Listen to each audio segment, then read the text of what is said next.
अगर मैं आपसे कहूँ कि 45 और 81 का मल्टीप्लिकेशन करके दिखाइए तो आपके दिमाग में आएगा ओ माय गॉड, ये तो बहुत ही लेंदी प्रोसेस है। अभी 1 से इन दोनों को मल्टीप्लाई करना होगा, फिर 8 से करना होगा, फिर दोनों को करना होगा इनटू, उसके बाद ही जो आंसर आएगा तो हमारा होगा ये सम कंप्लीट। लेकिन अगर मैं कहूँ कि आपको इतना लंबा प्रोसेस नहीं करना, बल्कि आप चुटकियों में यानी कि 2 मिनट के अंदर इसको फटाफट से सॉल्व कर सकते हैं, तो शायद आपको हैरानी ज़रूर होगी। लेकिन ये पॉसिबल है कैसे? वैदिक मैथ्स के ज़रिए। वैदिक मैथ्स के हिसाब से अगर आप इस सम को बनाएंगे तो तुरंत यानी 2 सेकंड में आप इसका आंसर निकाल सकते हैं। तो चलिए फटाफट जानते हैं कैसे 2 डिजिट का मल्टीप्लिकेशन इजीली यानी क्विकली किया जा सकता है। इसकी कुछ प्रोसेस है। मैंने यहाँ पर मान लीजिए कि ये 4 इंसान बनाए हैं जिसे आप एज अ डिजिट ले सकते हैं। तो सबसे पहला नियम क्या होता है, हमें इन दोनों को मल्टीप्लाई करना होगा। ये है हमारा स्टेप 1, ठीक है। स्टेप 2 है इन दोनों को क्रॉस मल्टीप्लाई करना होगा, ये है स्टेप 2। और स्टेप 3 लास्ट है, हमें इन दोनों को मल्टीप्लाई करना होगा, ये है स्टेप 3। इन तीनों स्टेप को अगर आप फॉलो करेंगे तो ये इतना भारी भरकम सा दिखने वाला मल्टीप्लिकेशन चुटकी में बन सकता है। कैसे, चलिए देखते हैं। तो पहला हमने नियम क्या सीखा था, पहले हमें इन दोनों को मल्टीप्लाई करना है, यानी कि 5 1 जा 5 जो हमने यहाँ पर लिख लिया। अभी क्या था, क्रॉस मल्टीप्लाई। तो क्रॉस मल्टीप्लाई यहाँ पर करके डायरेक्ट नहीं लिखेंगे, यहाँ रफली लिख लेते हैं। यानी कि 8 को 5 से अगर मल्टीप्लाई करेंगे तो कितना आएगा, 40 आएगा। और क्रॉस मल्टीप्लाई यानी कि 4 को 1 से करेंगे तो आएगा कितना, 4। तो यहाँ पर कितना आ गया, 44। तो जैसा कि हम जानते हैं कि मैथ्स का जब मल्टीप्लिकेशन होता है तो हमें कैरी लेना होता है, पूरा डिजिट बीच में कहीं लिखा नहीं जाता।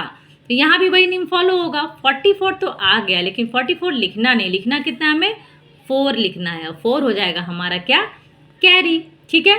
अभी लास्ट प्रोसेस क्या था, लास्ट प्रोसेस था इन दोनों को मल्टीप्लाई करना है। तो इन दोनों को मल्टीप्लाई करने पर कितना आएगा, 32। अभी हमारे पास कैरी कितना है, 4, यानी कि 32 आया मल्टीप्लाई करके और कैरी है 4। इन दोनों को हमें कर देना ऐड, जो कि क्या होता है हमारा 36।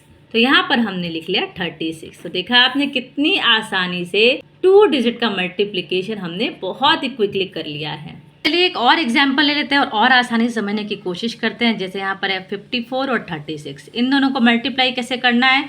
तो 54 और 36 को मल्टीप्लाई करने के पहले हमें क्या प्रोसेस फॉलो करना है, इन दोनों को मल्टीप्लाई करना है। तो कितना आएगा, 24। तो चूंकि हमारे मैथ्स में कभी भी 2 डिजिट नहीं लिखा जाता स्टार्टिंग में, एंड में हमेशा होता है, तो हमने 4 लिखना है और 2 हो जाएगा हमारा क्या, कैरी, ठीक है।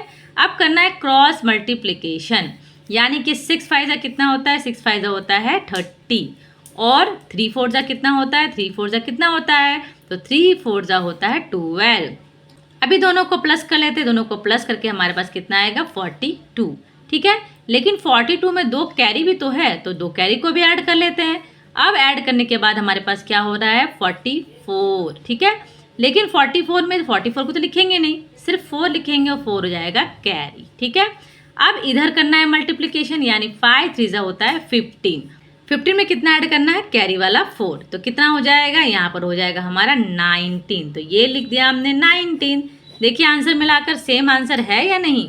तो इस तरीके से वैदिक मैथ्स के नियमों के अनुसार बहुत ही आसानी से हम 2 डिजिट का मल्टीप्लिकेशन बना सकते हैं। उम्मीद करती हूँ वीडियो आपके लिए यूज़फुल रहा होगा। अगले वीडियो में हम 3 डिजिट का मल्टीप्लिकेशन कैसे क्विकली बनाएं ये सीखेंगे। किसके थ्रू, वैदिक मैथ्स के थ्रू। तो अगर ये वीडियो आपको अच्छा लगा तो वीडियो को लाइक करें, शेयर करें, हमारे चैनल हैप्पी पेरेंटिंग को सब्सक्राइब करना बिल्कुल मत भूलिएगा। तो मिलते हैं अगले वीडियो में। Thank you.